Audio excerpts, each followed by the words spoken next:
It was a soggy afternoon in the city, following a heavy downpour, with waterlogged streets and puddles scattered all along the roadside.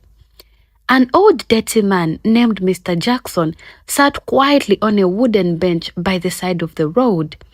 His clothes were old, and his slippers were torn, but he looked peaceful.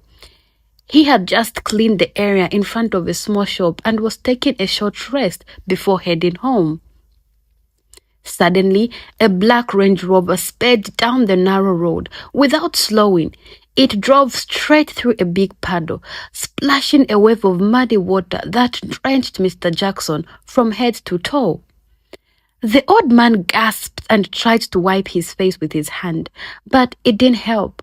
His shirt, pants, and even his slippers were all wet with brown muddy water. People nearby stopped and looked in surprise. "Hey, look what you did," one woman shouted at the car. But the car didn't stop. It kept moving slowly, then finally stopped a few steps ahead. The dark window rolled down, and a proud-sounding woman spoke from inside. "You shouldn't be sitting so close to the road, old man. This isn't your village." Then the window went up again, and the car drove away quickly. The crowd fell silent for a moment. "Did she really say that?" one man asked in disbelief. "What a heartless woman," another shouted. "She couldn't even apologize." "This is just too much," someone else added. "Mr. Jackson is always kind and keeps to himself. Why would she treat him like that?" But the old man calmly raised his hand and said in a gentle voice, "It's all right, let her go. God will be the one to judge her." Meanwhile, the woman in the black Range Rover, her name was Sandra, pulled into a fancy shopping mall. As she walked inside, her phone buzzed. She snapped a selfie and posted it with the caption, "Only the strong walk over the weak. Boss Queen." Within minutes, the comments started flooding in. "Slay Queen! Slay Queen! Teach them!" She smiled to herself, feeling proud of her. To her, what she had done meant nothing. She believed poor people didn't matter. They had no voice, no worth, and no place in her world. She lived her life with pride, stepping on anyone she thought was below her to get ahead. That evening, Mr. Jackson returned home, feeling tired yet peaceful. He opened the door and stepped into the spacious living room of their elegant mansion. Although he wore simple clothes and often visited poor neighborhoods, his son, Peter, was a wealthy man. The house was filled with luxury, stylish furniture, plush rugs, and costly artwork hung on the walls. But to Mr. Jackson, all of it held little value. Peter was sitting on the couch, looking at his tablet, when he saw his father come in. "Papa, what's wrong with your shirt?" he asked. "Did you have a bad day again?" Mr. Jackson sat down carefully and shook his head. "Peter, I met a very rude woman today." Peter sighed and said, "Dad, not again. I don't understand why you keep going out there. Why can't you just stop? You don't need to sit by the roadside or talk to strangers. You live in a mansion now. You have everything you could ever need." Mr. Jackson looked at his son with steady eyes and said, "I will never stop. Peter, not until I find a good woman for you." Peter set down his tablet and said, "Dad, not this again." "Yes," Mr. Jackson replied firmly. "You are already 36, Peter. You need a wife, someone who will grow with you, not just enjoy the life you've built." Peter rubbed his forehead and let out a sigh. "Dad, I have a girlfriend." The old man turned to him quickly. "You do?" "Yes, I've been seeing someone," Peter replied. "Then why didn't you tell me sooner?" "I didn't want to rush things, Dad," Peter said. "But since you brought it up again, I guess it's time I told you." Mr. Jackson leaned in with interest. "So, who is she? Where is she from? What does she do?" Peter smiled softly. "You'll meet her soon, Dad. Don't worry, she's very beautiful." The old man raised an eyebrow. "Beauty isn't everything, my son." "I know, Dad," Peter said, "but there's a problem." "What kind of problem?" Peter paused for a moment before answering. She's rude, Dad. Very rude. Mr. Jackson leaned back slowly. She looks down on people, Peter went on. She's full of pride and believes others are beneath her. And the worst part, she spends money carelessly. Whenever I give her money, she buys things she doesn't even need, even expensive clothes, shoes, bags, all just to show off. Mr. Jackson shook his head without saying a word. Then why are you still with her, son? He asked. Peter looked away. I don't really know, Dad. Maybe because she's beautiful. Maybe I thought I could change her. She's smart too, and sometimes she's calm. She can be really sweet, but when she's angry or feels disrespected, it's like she turns into a completely different person. His father sat in silence for a moment, then asked, Does she respect you? Sometimes, Peter replied. And does she respect herself? Peter didn't say anything. Mr. Jackson let out a deep sigh. Peter, listen to me, son. I've spent my whole life observing women. I can tell a lot about them just by the way they walk and talk. You need a woman who will bring peace into your home, not chaos. Someone who will support your growth, not waste what you've worked so hard to build. I understand, Dad, and I know you're right. So bring her home. I want to see her for myself. I need to speak with her and look into her eyes. If I see humility, I will give my blessings to the union. But if I see pride, I will speak the truth, even if it's painful. Peter nodded slowly. All right, Dad. I'll talk to her. Maybe she can come by this weekend. Good, the old man said, but don't tell her anything special. Let her come just as she is. I want to meet her true self, not the version she shows in public. Peter laughed. Are you trying to surprise her? Mr. Jackson answered calmly, No, son. I want her to surprise herself. Peter stood up to get a glass of water while his father watched him quietly, a hint of concern on his face. He felt proud of his son. Peter was smart, successful, and kind, but he knew that love could blind even the wisest man. On another sweltering afternoon, Mr. Jackson sat quietly in front of a large supermarket. He wore simple clothes and had a plastic ball in front of him. Some people dropped a few coins while others ignored him completely. Mr. Jackson didn't beg. He simply sat there, silent. Then came the sound of abrupt braking as a sleek black Range Rover pulled up. Sandra stepped out, her eyes hidden behind dark glasses, loud music still blaring from the car. Spotting Mr. Jackson, she hissed and marched over. You again? She snapped. Why do you keep embarrassing yourself? Why do you keep embarrassing your generation? This dirty old man. She didn't give him a chance to answer. Do you enjoy sitting here like some goat? Poor people like you have no shame. Mr. Jackson remained silent. Look at your clothes. Look at your face. Useless, she spat. Maybe you're cursed, she paused. She sneered near his feet. You are the reason our world is falling behind. You sit here waiting for help instead of just dying quietly. You disgust me. Just then, a young woman emerged from the supermarket, carrying 2 grocery bags. She stopped, sized up the situation, and dropped her bags onto the ground. That's enough, she declared. Sandra whirled again. Who are you? She demanded. Someone who still knows right from wrong, the woman replied. Sandra sneered. Great, another poor rat, desperate for attention.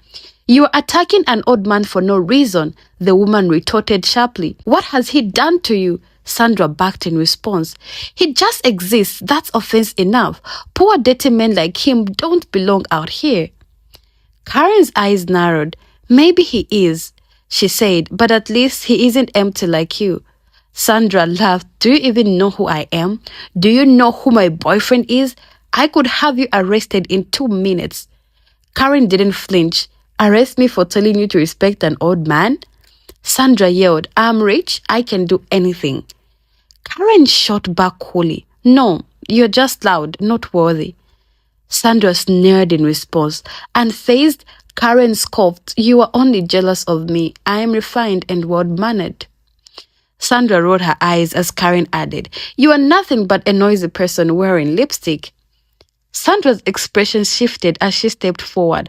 How dare you speak to me like that? She demanded. Yes, Karen replied, because no one ever taught you manners. You regret this. Karen spoke calmly. One day, the very man you insulted will be the one you will have to bow to. Sandra's hands trembled as Karen pointed at her. Get those proud legs and walk away, she commanded. Sandra glared, her lips tight and cheeks flushed. She spun around and stormed back to her car, slamming the door before speeding off. Karen then turned to Mr. Jackson. I am sorry, sir, she said. He looked at her gently. Thank you, my daughter. With a warm smile, she replied, I couldn't stand by and let her speak to you like that. He nodded slowly. These days, few people would have had the courage to defend me as you did. Karen glanced around before stepping closer. Look, what's your name? Jackson, he replied plainly. Most folks just call me Mr. Jackson. She sat down next to him. Well, I am Karen. He smiled. That's a lovely name. She looked into his eyes. Look, Mr. Jackson, where do you live? She asked gently. He hesitated, then spoke in a quiet voice. I stay in an empty store at the edge of the town. The owner lets me sleep there. It's not much, but it keeps the rain out. Karen's face fell. Oh, I'm sorry. He gave a soft shake of his head, a calm smile on his lips. No need to be, child. Life has its season. I may have little, but I still have peace. You seem too wise to be out here, Karen said softly. Mr. Jackson gave a faint smile. Life teaches you wisdom when you have nothing. She looked at him thoughtfully for a moment, then said, Papa, I studied agriculture. I'm a graduate. It's been a year now, and I still don't have a job. My parents are poor farmers in the village. He nodded slowly. You're trying, he said. She continued, instead of just sitting here, maybe I can help you start a small farm, even behind the store. We can grow easy crops, peppers, tomatoes, vegetables. I'll provide food for you, and we can sell extra, she said. Mr. Jackson looked at her, surprised. You want to help me farm? Yes, Mr. Jackson, she replied. I don't have much right now, but I have strength and I can work. It's better than just waiting. You have fresh food to eat and you won't have to beg for coins anymore. Mr. Jackson remained silent, deep in thought. You are very kind, he said softly. She gently shook her head. No, Mr. Jackson, I simply believe that good people deserve to be helped. He looked up at her. You barely know me. She smiled warmly. I know enough. You didn't say a word when that woman insulted you. That silence spoke volumes. Mr. Jackson smiled slowly. You are different. I am trying, Karen said. He nodded. I'll think about it, Karen. Think quickly, she said with a playful tone. We can begin with a small basket of okra. Even that could make a difference. They both chuckled quietly. Karen stood up, grabbed her bags, and waved goodbye. All right, Mr. Jackson. See you tomorrow. That's good, she said with a smile. Don't disappear on me, okay? With that, she walked away, still smiling. Mr. Jackson leaned back, watching her walk away. A feeling arose within him, not sorrow or regret, but hope. He lifted his eyes to the sky and quietly murmured, Lord, could she be the one? Mr. Jackson stepped into the house, a broad smile spreading across his face. The heavy wooden door closed softly behind him as he slipped off his sandals. The mansion was calm and cool, filled with a quiet stillness. Glancing around, he spotted his son sitting silently in the living room. He cleared his throat. Peter. Yes, Dad, I met someone today. Peter looked up. Who, Dad? Mr. Jackson walked over and sat down. Peter, today I met the most beautiful and respectful, well-mannered woman I've ever seen in my life. Peter raised his eyebrows. Really? Yes, and I'm not talking about makeup or hair or fancy shoes. I'm talking about her heart, a clean heart. A woman with wisdom, dignity, and courage, Mr. Jackson continued.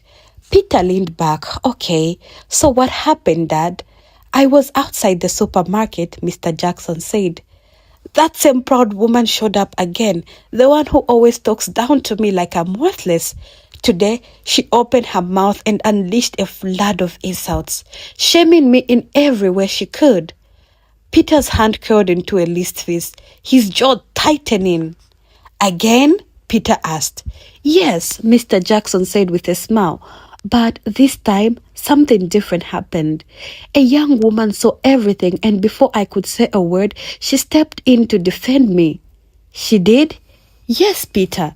She stood up to that proud woman without hesitation. She didn't yell or act wild. No, her words were calm but powerful. She spoke with strength and wisdom, and there was fire in her voice. That woman had no choice but to leave, embarrassed and silent. Mr. Jackson went on. She came and sat with me. No rush, no proud, just calm and kindness. She looked me in the eye and asked if I was okay, like I actually mattered. What's her name? Peter asked. Karen. Karen? Yes, I told her I was just a poor man without a home. And you know what? She didn't laugh. She didn't even judge me. He paused. Do you know what she said? Peter listened in silence. She looked at me and said, Excuse me, sir, I want to help you. Mr. Jackson continued. Peter's eyes widened. She said that? Yes, Mr. Jackson nodded. She's a university graduate and she studied agriculture. She hasn't been able to find a job yet, and her parents are simple farmers too. But instead of complaining about her situation, she offered to help me start a small farm. She believes hard work can bring me peace again. Peter spoke softly, almost in disbelief. You're not serious, Dad, are you? I am completely serious, Mr. Jackson replied, firmly. You know, I've always dreamed of returning to farming. You were the one who told me to give it up, that I was too old. But, Peter, farming is where I find joy. It's the one place I truly come alive, Peter. Dad, we've talked about this. You don't need to farm anymore. You should rest. Enjoy your age. Enjoy your old age. But rest without purpose is just waiting to die, Mr. Jackson said. Farming is not just about food to me. It's about peace, patience, and strength. My body may be old, but my spirit is still strong. Peter looked down, not speaking. Mr. Jackson leaned forward. This girl, Karen, reminded me of the man I used to be. She brought light into my heart today, and more than that, she gave me hope again. Peter rubbed his palm slowly across his chin. I'm telling you this, Peter, Mr. Jackson added, not because I need permission, but because I've seen something special. That girl is God. She may not have money, but she has character, and that's what worth can't buy. Peter raised his eyes. Dad, I didn't want to bring this up, but my girlfriend is coming tomorrow. Mr. Jackson leaned back and asked, And what exactly do you want me to do with that information? Peter hesitated. She wants to meet you, Dad. That's none of my concern, Mr. Jackson replied sharply.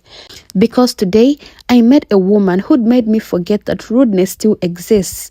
A woman who showed me respect without even knowing who I was. Your girlfriend may be coming tomorrow, but today I met the kind of woman this world truly needs. Peter fell silent. Mr. Jackson continued. I have been observing you, Peter. You have worth, but you are lonely. You own homes, yet there is no happiness. You have friends, but no peace. A wife should bring peace, Peter, not chaos, pride, or problems. I understand, Dad.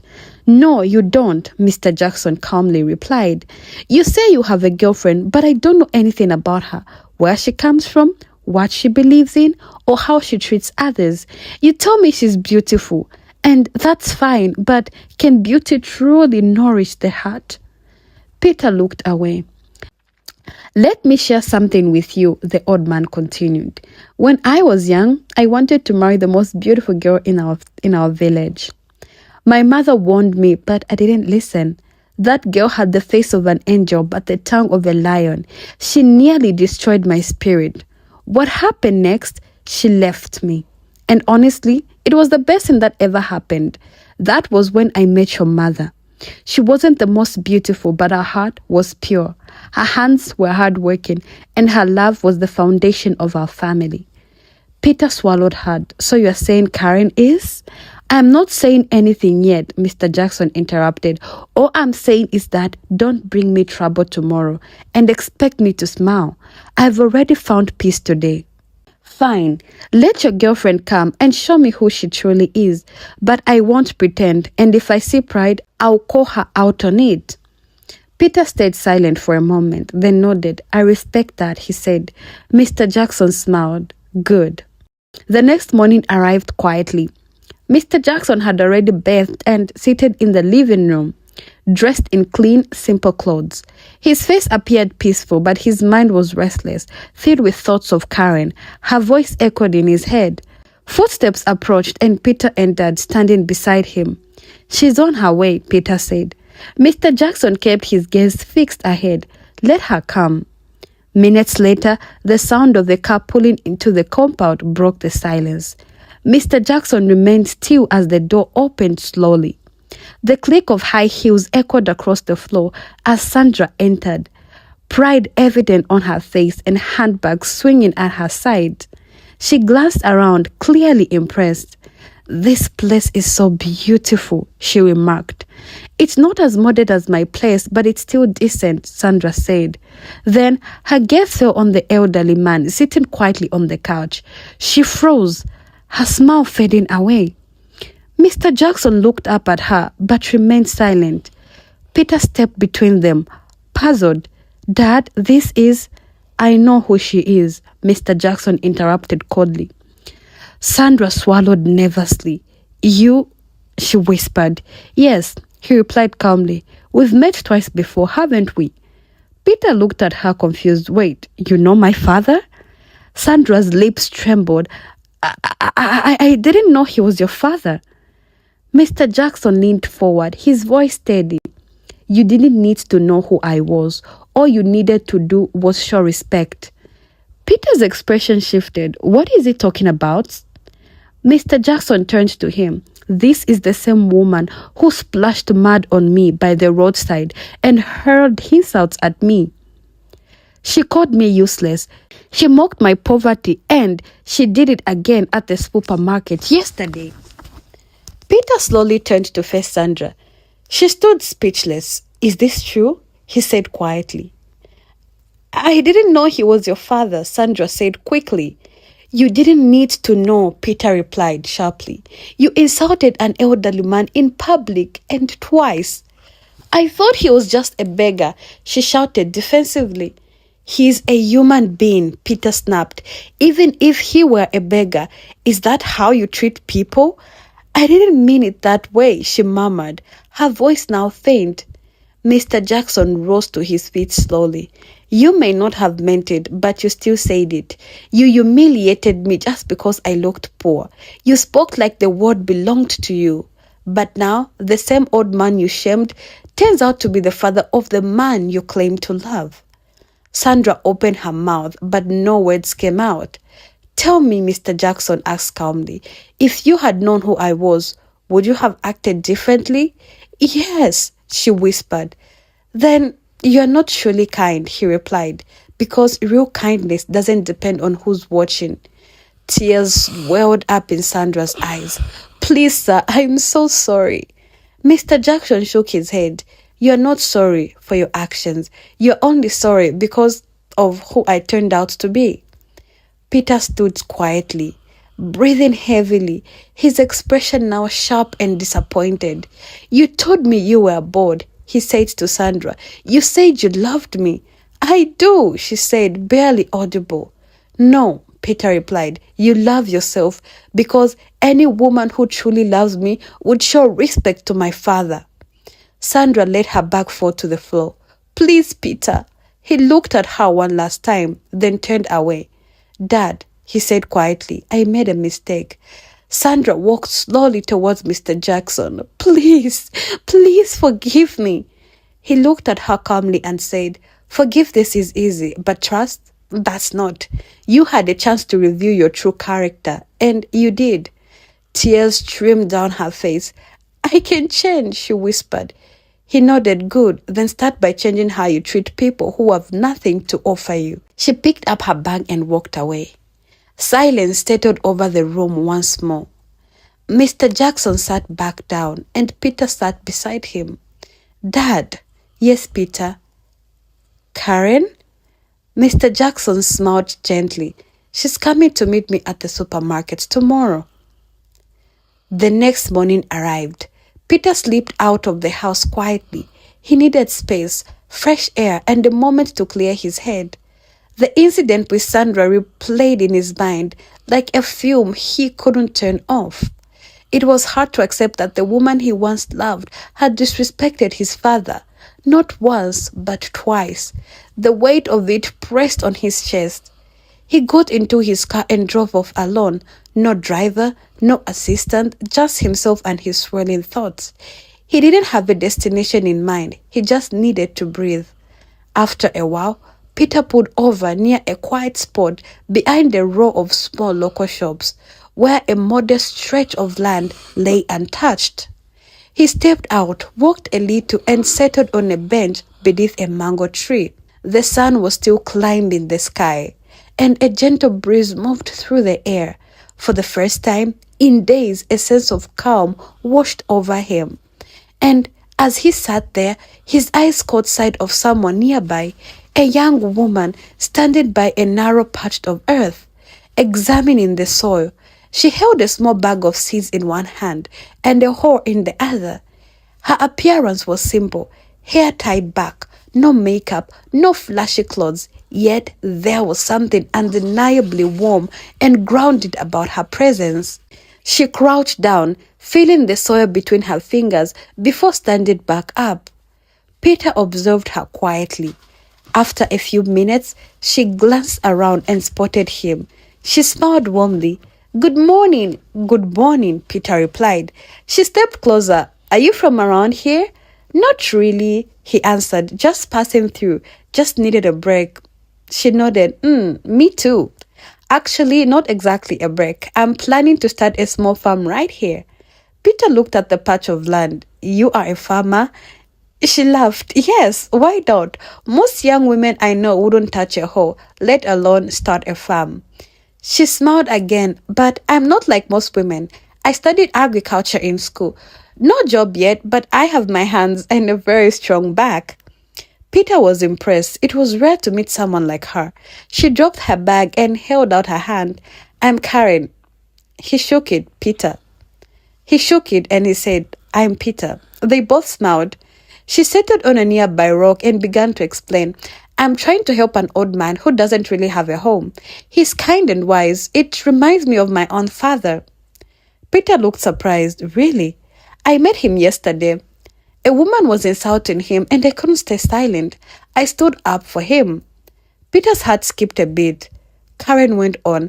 After all that, I just learned he doesn't beg for money. He just sits quietly watching the world.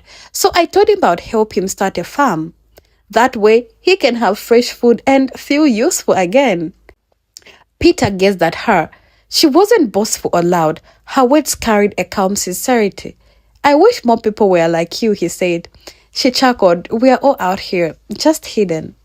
Do you live nearby? He asked. Not really, she replied. I take the bus from the other side of the town. It's not easy, but I can't just sit at home doing nothing.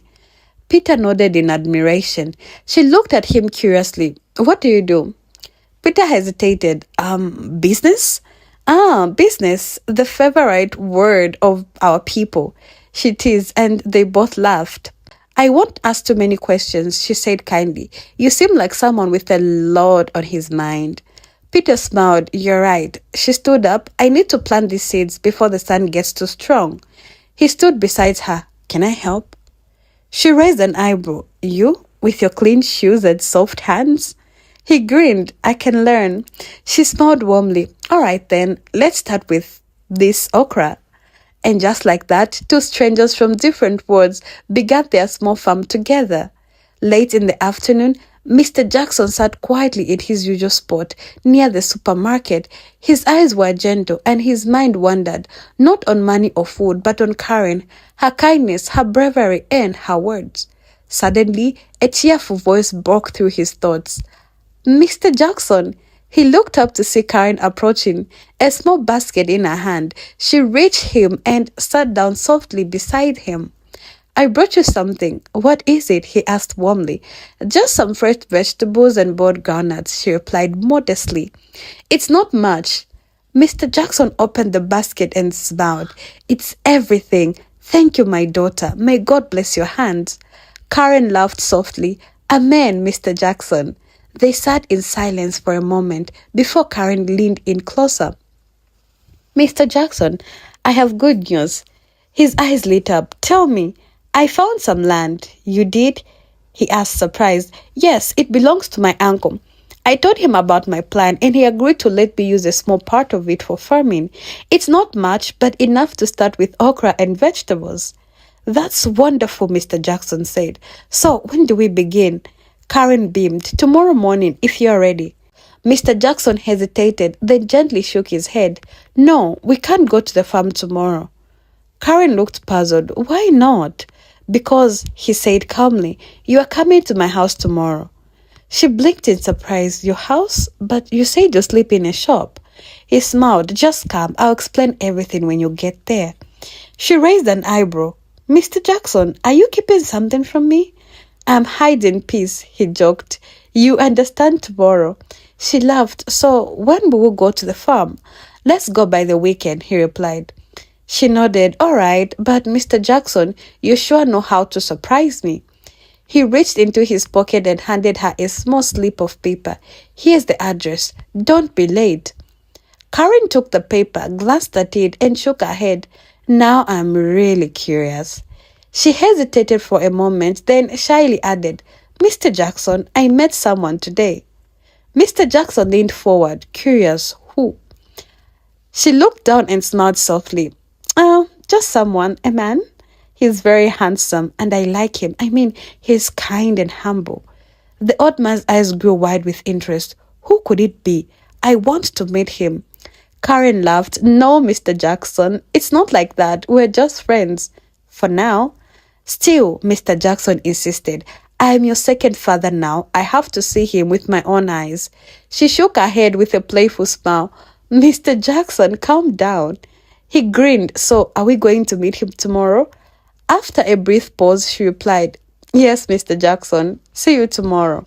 See you, my daughter, he said softly. As she walked away, Mr. Jackson whispered to himself, Let tomorrow bring the truth. Later that evening, Mr. Jackson returned home. The large mansion was silent as he entered the living room. When Peter was seated, Dad, Peter called out, Can I tell you something? Mr. Jackson asked. Yes, my son. Peter replied, I met someone today. Mr. Jackson sat down, already smiling on the inside. You did? He asked. Yes, Peter replied. I met a woman, different from the rest. She's beautiful, but in a simple, natural way. Smart, but gentle. Hard-working, too. I found her farming under the sun. Mr. Jackson leaned in with interest. What's her name? Karen, Peter said. The old man closed his eyes for a moment, a quiet smile forming on his face. She's the first woman who's ever made me want to just sit and listen without feeling the need to rush, Peter added. Mr. Jackson nodded slowly. I would like to meet her. You will, Peter said. The old man leaned back, smiling to himself. Tomorrow, he whispered silently, you'll meet her in the most unexpected way. The next morning, Karen stood in front of a tall black gate, clutching her simple handbag and the small piece of paper with the address Mr. Jackson had given her.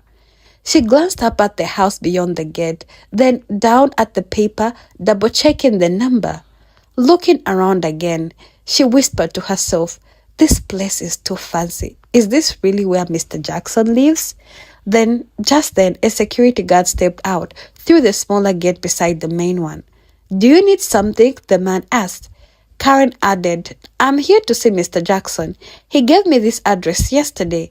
He gave her a quick assessing glance. then said, "Wait here," before turning and heading back inside. Karen hugged her back to her chest, nerves tightening as her heart began to race. Something felt off. She had expected a modest house, maybe a close friend of Mr. Jackson. But this was a mansion. Towering white walls, oversized flowers blooming along the entrance, and a sleek, polished driveway. Even the air carried a strange and familiar scent. Before she could get lost in her thoughts, the gate slowly swung open. "Go ahead," the security guard said. Karen stepped inside cautiously, her sandals making soft taps against the smooth tiled ground. She paused near the grand entrance, awestruck by the elegance surrounding her. The house looked like it had been lifted from the pages of a magazine. Pristine walls, gleaming glass windows, neatly arranged flower pots, and a peaceful, almost unreal stillness. She suddenly heard footsteps approaching. "Karen!" She turned, her movement slow and hesitant, and then she froze. Standing there was Peter, the very same man she had met near the farm, the one who had lent a hand with the seeds, the one who had made her laugh, who had lingered in her thoughts ever since. Though dressed plainly, he still carried that same quiet charm, the man she hadn't been able to forget. Their eyes locked. "Peter," she whispered. He stepped towards her, disbelief written across his face. "Karen?" She looked around, still trying to make sense of it all. "This is your home?" Before he could answer, another voice called out from behind him. "My daughter." Karen's eyes shifted past Peter to Mr. Jackson, walking out of the living room. His face lit up with a wide smile. She drew in a sharp breath. "Mr. Jackson?" Staggered, she took 2 steps back. "Wait, this is where you live?" Mr. Jackson chuckled softly as he approached her. "Yes, this is my house." "But you told me you sleep in a shop," Karen said, confused. He nodded calmly. "That was because I wanted to see how people treated me when they believed I had nothing." Karen's gaze flickered between Mr. Jackson and Peter, then back again. "Wait," she said, turning to Peter and pointing. "You are his son?" Peter smiled slowly. "Yes, I am." Karen covered her mouth in shock. "I don't understand," she whispered. "Everything, it doesn't add up." Mr. Jackson moved closer, speaking with warmth in his tone. "My dear, I regret keeping the truth from you. Yet, through your actions, you revealed the kindness in your heart. You helped me when you thought I was just a poor, homeless old man, and that kind of compassion is rare these days." Karen's eyes filled with tears. "You were putting me to the test?" she said quietly. "No," he answered gently. "I was simply observing. Life has taught me to watch carefully. Many people show respect to the wealthy, but ignore or look down on those who have nothing. You did the opposite. You shared your food with me, offered to work at the land by my side, and truly made me feel noticed." Peter stepped forward. "I did not know either. Our meeting was pure chance. I never expected you'd be the person my father spoke of." Karen shook her head slowly, blinking away tears. "This is all too much." Mr. Jackson smiled warmly. "It's for the best. Now, no one can accuse you of chasing wealth. You did not know the truth. You simply followed your heart." Karen cast her eyes downwards. "I did not do anything remarkable." Peter replied softly. "You were kind to a man you believed had nothing. That's both rare and meaningful." A quiet pause settled over them before Mr. Jackson spoke up. "Karen, come inside. This is your home now."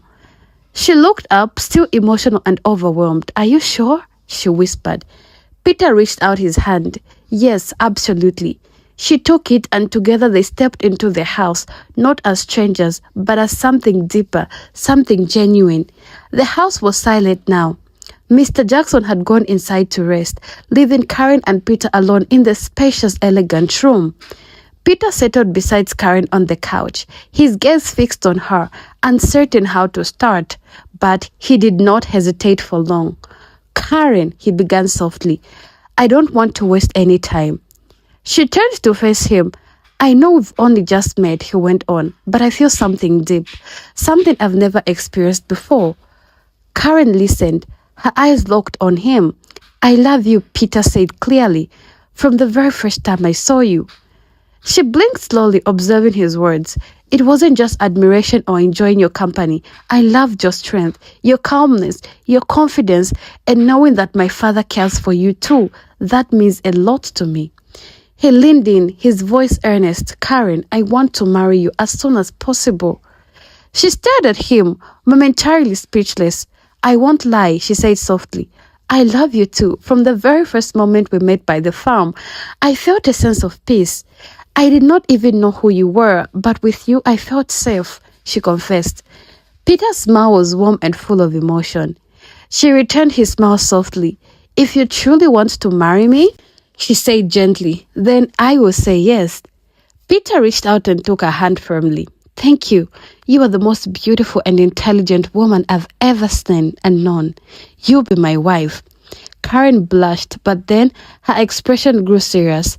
There's something I need to do first, she said. What is it? Peter asked. I have to go to the village. I need to tell my parents they live there. And they have to know. Peter paused, her words ringing in his mind. My parents live in the village. He straightened up abruptly. No, he said firmly. That can happen. Karen looked puzzled. What do you mean? My future in-laws can't stay in the village while I live in a mansion, Peter said with conviction. Her eyes widened in surprise. I have several houses here in the city, he continued. I'll give them one. I want them to leave the village and stop farming. They've endured enough. It's time for them to enjoy peace. Karen stood there, stunned, her mouth slightly open and her hands frozen in place. Would you really do that for them? She asked softly, a mix of surprise and hope in her voice. Peter met her gaze with steady eyes. I am not just marrying you. I'm becoming part of your family. I have to respect and care for them just as I do my own father. Tears filled Karen's eyes. No one has ever spoken to me like that before, she admitted quietly. He gently brushed her tears away. You deserve it, he said sincerely. From this moment on, your hardships are mine to bear, and your happiness is mine to share. Word quickly spread through the city. Peter, the reserved billionaire, was getting married, not to a wealthy socialite or a famous figure, but a modest and honorable woman named Karen. People were stunned by the news. Some smiled and praised Peter's choice, while others rejected with envy. But no one was more furious than Sandra. She heard the news while relaxing at a spa, casually delivered by a friend. What did you just say? Sandra snapped, her tone sharp. It's true, the friend said. Peter is getting married to that girl. I even heard she's from a village. Sandra's expression darkened. Her jaw clenched tightly and her hands began to tremble. He can't do this to me, she hissed. Without another word, she stormed out of the spa and climbed into the car, her body tense with rage. That night, Sandra made a call to a man named Cephas, rough-looking and known for handling shady, dangerous work. I need you to do something for me, she said, her voice cold and sharp. What's the job? Cephas asked. I want you to plant hard drugs in Peter's office, she said with icy precision. Once it's done, we'll alert the authorities. He'll be arrested, disgraced, and locked away. That wedding will fall apart even before it begins. Cephas was silent on the other hand. Sandra went on, her tone turning darker. And if you can finish the job completely, make sure that girl Karen never wakes up. And that old man she calls his father-in-law, I want him gone for good. I never want to see his pathetic face again. Cephas didn't say a word. Sandra ended the call, confident her plan was already in motion. But what she didn't know was that Cephas knew Peter. Peter was the same man who helped Cephas' older sister years ago, giving her a job at his company when no one else believed in her. When their mother fell gravely ill, it was Peter who covered their hospital bills. And when Cephas' family was evicted, Peter quietly paid their rent to keep them off the streets. That night, Cephas stayed silent, alone, deep in thought. This is the man you want me to destroy? He murmured to himself. The man who saved my family? He shook his head slowly. Never. Cephas picked up his phone, his expression unreadable. He dialed Sandra again, this time with the call set on record. "Hello," she answered. "Tell me the plan again," Cephas said calmly. "I need every detail." Sandra chuckled darkly, then began to lay it all out once more. How the drugs were to be planted in Peter's office, how the police would be tipped off, how she wanted Karen and Mr. Jackson gone for good before the wedding. She held nothing back. Cephas ended the call and served the recording. The next morning, without hesitation, he walked straight into Peter's office. He stepped steady, his purpose clear. Peter was seated at his desk, juggling wedding plans and business affairs, when Cephas walked in. "Sir, I just need 10 minutes, Cephas said. Peter glanced up, slightly distracted. "Do I know you?" "Yes, you helped my family years ago," Cephas said. "I'm here to return the favor." Peter looked puzzled but gestured for him to continue. "Go ahead." Cephas took a breath and then explained everything. Sandra's call, her plan to ruin Peter and worse. Then he played the voice recording aloud. Sandra's voice filled the room, cold and venomous. She spoke of planting drugs, destroying Peter's name, and even arranging death of Karen and Mr. Jackson. As the words sank in, Peter's face shifted from confusion to shock. His heart pounded. His mouth hung open in disbelief, the weight of betrayal crashing down on him. As the recording ended, Peter leaned back in his chair, visibly shaken. He covered his face with both hands, trying to process what he had just heard. "She really wanted to destroy us?" he murmured, his voice heavy with disbelief and pain. Cephas gave a quiet nod. "I couldn't let that happen. You've done too much good. You don't deserve this." Peter stood up and reached out, gripping Cephas's hand with deep gratitude. "Thank you. Truly, you've just saved us." Later that day, authorities made their move. Sandra was arrested at an upscale restaurant, proudly flaunting her latest designer outfit, completely unaware that her own words had sealed her fate. "What is the meaning of this?" Sandra shouted as officers surrounded her. "You are under arrest for attempted murder, conspiracy and drug framing," one officer stated firmly. Sandra screamed and protested, tears streaming down her face, but it didn't matter. They put her in handcuffs and led her away. In court, dressed in a long black dress, she tried to appear composed and innocent. "I don't know what they're talking about," she said, her voice trembling. "I never said anything like that." But the courtroom remained silent, unmoved because the truth was already recorded. The judge stared at Sandra in silence, his expression unreadable. Then, with a slight nod, he signaled to the officer. The officer stepped forward and pressed play. Sandra's voice echoed through the courtroom, clear, sharp, and utterly damning. She spoke without hesitation, laying out every detail of her cruel plan. Laughter rang out from the recording as she mocked Mr. Jackson, calling him ugly and useless. She heard insults at Karen, her tone dripping with venom. And then came the line that made the entire courtroom still. "I want her gone forever." No one moved, no one spoke. The evidence spoke louder than any denial ever could. When the recording ended, a heavy silence fell over the courtroom. All eyes turned to Sandra. Her mouth dropped open, tears streaming down her face as she broke down instantly. "I did not mean it. I was angry. I was drunk. It was the devil's influence." The judge raised his hands to silence her. "Enough. The devil did not force your words. This was a calculated plan of evil. And you would have carried it out if not for the courage of one honest man." Sandra sobbed, pleading, "Please, I am sorry." But the judge's gaze was cold and unwavering. "For jealousy, pride, and malice, you must answer to the law." Sandra was sentenced to 15 years in prison with no chance of bail. Back at the mansion, Peter shared everything with Karen. She listened, shocked but deeply grateful. "That could have been the end of us," she whispered softly. Peter put her into a warm embrace. "But it's not, because good people still exist. People like Cephas and people like you." That weekend, they traveled together to Karen's village. Upon arrival, Peter knelt respectfully before her parents. "I want to marry your daughter," he said earnestly. "And starting today, I want you to leave the village and come and live in the city. I have prepared a home for you. You've worked too hard. It's time for you to rest."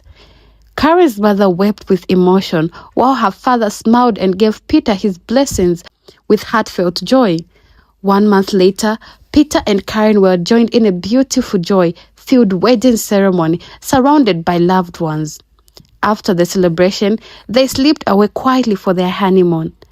On a sunlit beach, far from the noise of the world, they walked hand in hand, laughing freely, their bare feet sinking into the warm golden sand.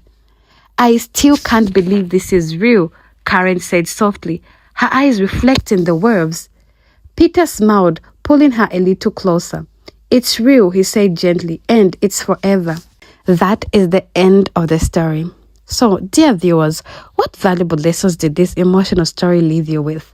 We'd love to know. Feel free to share your reflection in the comment section below. If this story touched your heart, please like the video, share it with others, and don't forget to subscribe to our channel. Also, make sure to turn on notifications so you always be updated when we release a new banging story. Thank you very much for watching, and until next time, stay safe and stay blessed. Bye.